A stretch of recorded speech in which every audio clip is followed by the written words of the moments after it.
இந்தியாவின் number 1 dealer Vasanth and CoWIN ஜில்லுன்னு ஒரு ஏசி மேலா. சீர்காழி அருகே கொள்ளிடத்தில் ஒரே வியக்கும் வகையில் தங்கை மகளுக்கு லாரியில் சீர்வரிசை எடுத்துச் சென்று தாய் மாமன் அசத்தியிருக்கிறார். மயிலாடுதுறை மாவட்டம் புத்தூர் கிராமத்தைச் சேர்ந்த சத்தியமூர்த்தி ஜனனி தம்பதியின் மகளுக்கு மஞ்சள் நீராட்டு விழா மற்றும் காதணி விழா கொள்ளிடத்தில் நடைபெற்றது.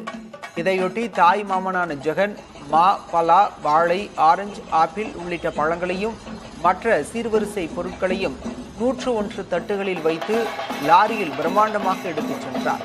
புத்தூர் கிராமத்திலிருந்து கொள்ளிடத்தில் உள்ள மண்டபம் வரை சுமார் 5 கிலோமீட்டர் தூரத்திற்கு மேளதாளம் முழங்க உறவினர்கள் ஊர்வலமாக எடுத்துச் சென்றனர். இந்த சீர்வரிசை ஊர்வலத்தை பார்த்த பொதுமக்கள் வியப்பில் ஆழ்ந்தனர். திருவண்ணாமலை மாவட்டம் கண்ணமங்கலம் அருகே துரியோதனன் படுகளம் நிகழ்ச்சி நடைபெற்றது.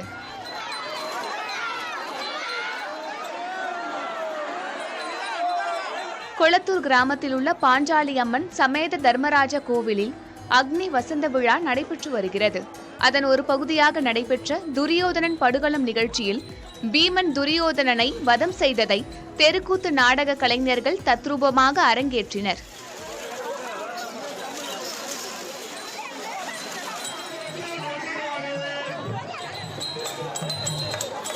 தொடர்ந்து காந்தாரி பொதுமக்களை துடைப்பத்தால் அடிக்கும் நிகழ்வு அரங்கேறியது.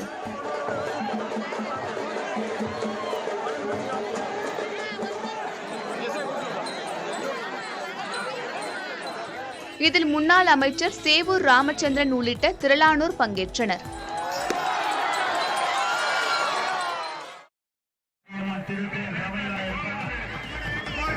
கரூர் மாவட்டம் சிந்தலவாடியில் மகா மாரியம்மன் கோயில் சித்திரை பெருந்திருவிழாவை முன்னிட்டு தூக்கு தேரோட்ட நிகழ்ச்சி விமரிசையாக நடைபெற்றது. பல வண்ண மலர்களால் அலங்கரிக்கப்பட்டிருந்த தூக்கு தேரில் மகா மாரியம்மன் சிறப்பு அலங்காரத்தில் எழுந்துள்ள பக்தர்கள் தேரினை தோளில் சுமந்து கோயிலை வலம் வந்தனர். இதில் திரளான பக்தர்கள் பங்கேற்று தரிசனம் செய்தனர். இந்தியாவின் number 1 dealer Vasanth and CoWIN ஜில்லுன்னு ஒரு ஏசி மேலா.